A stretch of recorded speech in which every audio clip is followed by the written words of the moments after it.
Teeth with particularly deep grooves and pits on the biting surfaces are more susceptible to cavities, which often develop from trapped plaque and food particles as a result of inadequately cleaning the pits and grooves of the tooth.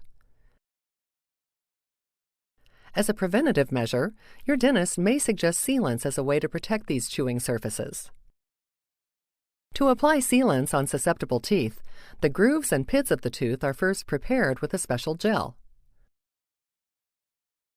The gel is then rinsed off with water and dried for sealant placement.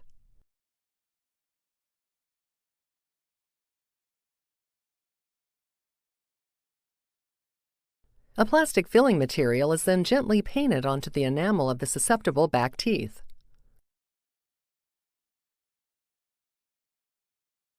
Once placed, it is hardened and bonded to the tooth's surface with a specialized light source.